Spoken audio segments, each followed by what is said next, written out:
primeiro passo é esse, entender que é preciso buscar ajuda médica. Quando ele explica, tudo fica mais simples. A gente aprende a se cuidar e a cuidar de quem a gente ama. Tudo bem? Tudo já. Hoje é dia de celebrar essa parceria que já tem mais de 2 décadas. Aqui no Fantástico, o Dr. Drauzio Varella revelou o estrago que o cigarro faz no pulmão dos fumantes. Pulmão sem cigarro, um pulmão com cigarro. Essa imagem marcou demais. O Dr. Drauzio também ajudou a gente a entender as armadilhas das dietas e da obesidade. O que você pode fazer por você mesmo é ingerir menos calorias e aumentar a atividade física. Derrubou mitos e preconceitos sobre as pessoas com síndrome de Down. Eu acordei bastante sem ar. E comoveu o Brasil com o dia a dia angustiante de quem esperou anos por um transplante. Você está com uma cara muito feliz. Eu tô muito feliz. Quantas mulheres se sentiram mais acolhidas quando se viram naquela montanha russa de sensações da menopausa? Agora mesmo eu tô podendo chorar. E quantas outras perceberam a tempo a importância dos exames preventivos ao acompanhar o tratamento de pacientes com câncer de mama? Eu senti um carocinho do meu seio do lado esquerdo. O Dr. Drauzio mostrou que a ansiedade pode virar doença. Que a depressão não quer saber se você é jovem, bonito ou bem-sucedido. Eu tive depressão, uma depressão muito forte. E agora é hora de mergulhar no universo de um outro transtorno mental, que pode passar décadas despercebido e que de inofensivo não tem nada. Olha, amanhã, segunda-feira, é o dia oficial de resolver tarefas. Já tô com a minha listinha, viu? Eu também. Sabe aquela dificuldade que a gente tem de começar um troço chato que vai dar trabalho? A gente fica adiando, mexe no celular, faz qualquer coisa para não enfiar a mão na massa, né? Pois é, mas uma hora não tem jeito. A gente acaba encarando. A partir de hoje, o Dr. Drauzio Varella vai falar de pessoas que sofrem demais com as obrigações da vida prática. Mas não porque elas querem. Elas têm um transtorno que faz com que se distraiam, tentando prestar atenção em tudo o que acontece ao redor. Tudo ao mesmo tempo. Já pensou? Assim é a vida de quem tem TDAH.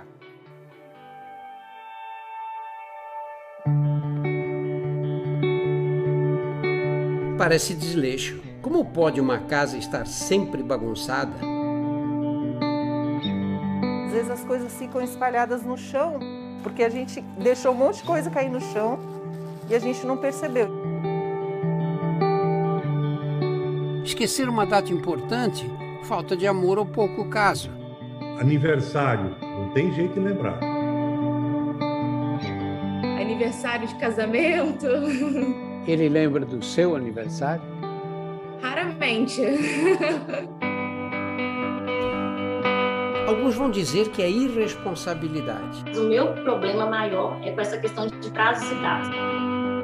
Eu sou uma pessoa que atrasa para tudo. Uma incapacidade sem solução. Eu tô lendo, eu cheguei no final da página e falo... Peraí, o que falou? Aí eu volto aqui um parágrafo. Aí eu falo, ainda não lembrei. Às vezes eu tenho que voltar 2 páginas. Cheguei a pensar loucuras, que eu era burro, que eu tinha algum tipo de deficiência mesmo, que eu não conseguia entender as coisas.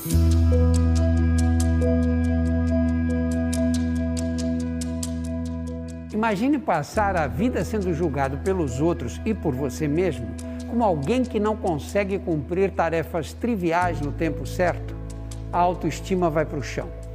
E esse é apenas um dos problemas que, segundo estudos recentes, afligem 4,8% da população adulta no mundo inteiro. Bem mais do que pensávamos antes. No Brasil, quase 6 milhões de pessoas entre 18 e 59 anos sofrem do chamado TDAH, o transtorno de déficit de atenção e hiperatividade. Muitas nem desconfiam. Esse adulto já teve, ao longo da vida, diversos outros diagnósticos que não eram TDAH. Eles têm uma chance maior de estarem desempregados ou terem passado por vários empregos anteriores. Os adultos com TDAH também têm um índice de divórcio muito maior, né? do que os indivíduos que não têm TDAH. Eles também têm mais abuso de álcool, têm mais tabagismo, têm mais uso de substâncias ilícitas e têm mais acidentes. Na série que começa agora, você vai entender o que é TDAH e por que a falta de um diagnóstico pode causar tantos problemas. Vai descobrir também que existem muitos caminhos para aprender a conviver com esse transtorno, lidando melhor com as relações pessoais e a vida profissional. Tudo ao mesmo tempo.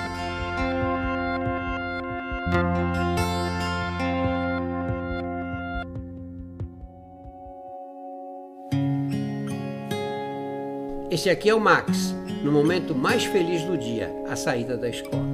Aqui, meu filho. Os meus 2 filhos são um sonho, eu queria muito ser pai. Cara, o Nuno e o Dom, eles já nasceram... Eles nasceram com a sorte, né, de eu ter passado pelo que eu passei, assim,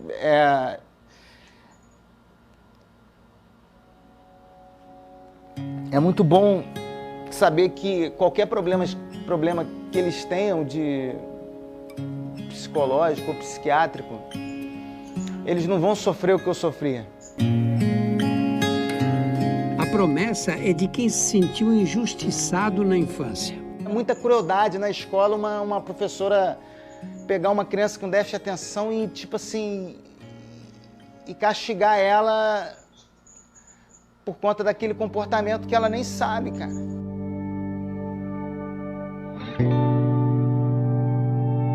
O diagnóstico de TDAH só veio aos 33 anos e, por acaso, foi uma depressão profunda que levou o Max a buscar ajuda médica.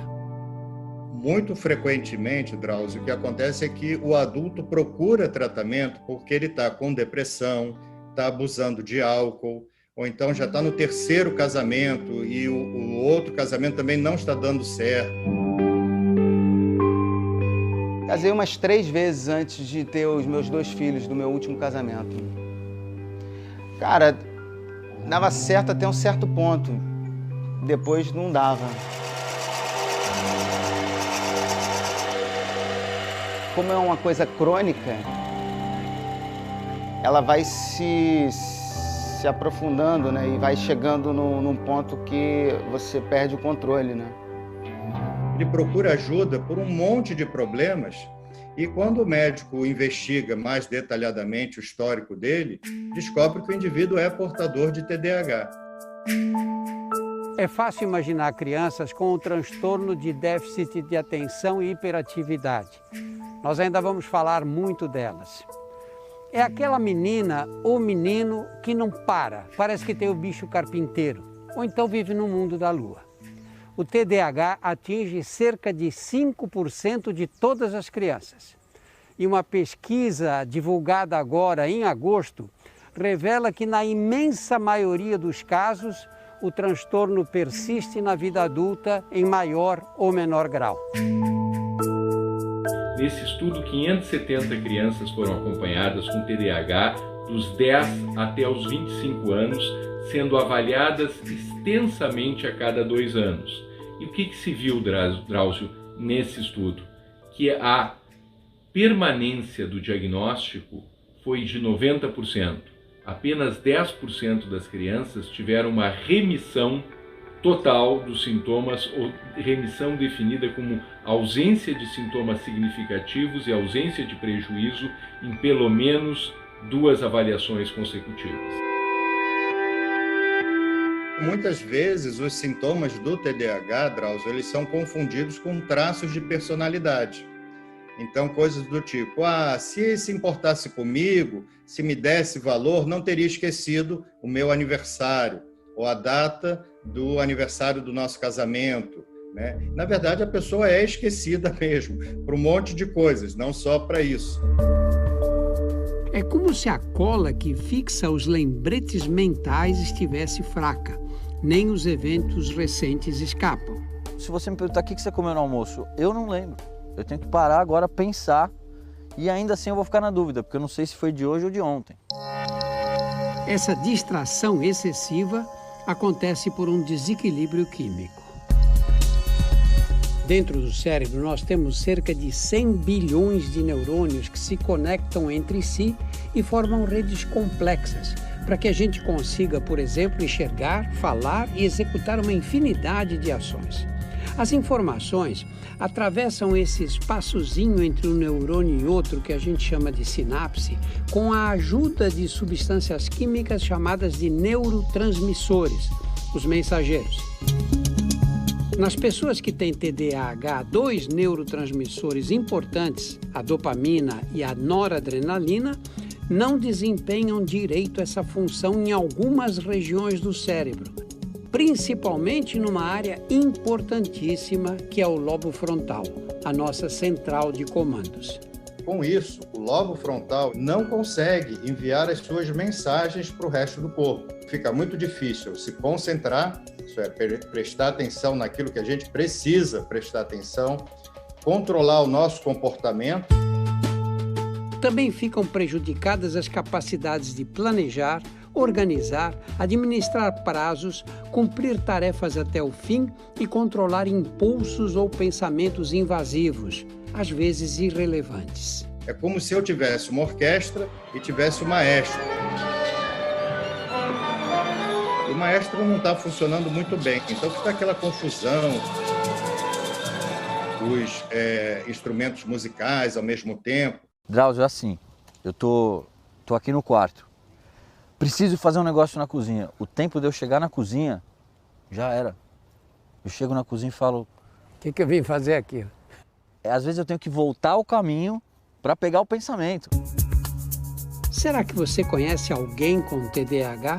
Os adultos não são hiperativos, eles são inquietos. Aquele sujeito que não consegue ficar sentado muito tempo, ficar balançando as pernas, troca de assunto toda hora, ele não espera você fazer a pergunta, ele já está respondendo antes de você completar, ele é mais impulsivo. E os sintomas secundários? Ansiedade, baixa autoestima, depressão, dificuldade de relacionamento. O cantor Fiuk, que o Brasil seguiu de perto neste último BBB, tenta levar com leveza o transtorno descoberto na adolescência. Vou sair de casa. As pessoas estão me esperando voltar porque elas sabem que eu vou voltar porque eu esqueci coisa. Então saio, opa, minha carteira. Opa, meu celular. Hoje eu dou risada. Hoje eu volto e falo, não vou voltar mais uma, hein? Se eu voltar vai ser só mais essa. Mas quem nunca esqueceu alguma coisa na hora de sair de casa e teve que voltar? Acontece com todo mundo. Uma distração aqui, ali, é como uma garoa, não chega a atrapalhar ninguém. O que caracteriza o TDAH, como aliás qualquer transtorno mental, são a intensidade e a frequência com que os sintomas ocorrem. Prejuízos constantes na vida da pessoa. Só que esses contratempos parecem pequenos comparados à angústia de uma depressão ou uma síndrome do pânico. Então a pessoa vai levando e assim passam-se meses, anos e até décadas. Também, como em qualquer transtorno mental, não existe um exame de sangue nem de imagem que identifique o TDAH. O profissional que deve ser procurado imediatamente é o profissional médico, né? De preferência o psiquiatra, neurologista ou neuropediatra, porque o diagnóstico é um diagnóstico clínico. No nosso site você pode fazer um teste para entender se a sua desatenção merece ser investigada. Nós temos no Brasil grupos de apoio, né, gratuitos nas principais capitais do nosso grupo de voluntariado. E esses grupos de apoio, nós recebemos em média 40, 50 famílias por semana, que são mediadas por um médico e um psicólogo. Para os adultos, o diagnóstico, mesmo tardio, traz grande alívio. Foi uma libertação, cara. Foi uma libertação. Quando eu descobri, cara, que eu não estava em pé de igualdade, cara, por conta de um pedacinho ali do cérebro que não fabrica aquele componente químico ali, né? A partir do domingo que vem, as técnicas de quem aprendeu a usar o TDAH a seu favor. Fiz 2 faculdades ao mesmo tempo. E além das 2 faculdades, eu fazia o curso da Petrobras. Cara agitado mesmo, hein? Tá louco. Se tiver alguém TDAH, sou eu. Você vai saber como deve ser feito o diagnóstico em crianças e adolescentes e os tratamentos indicados pelos especialistas. Até lá!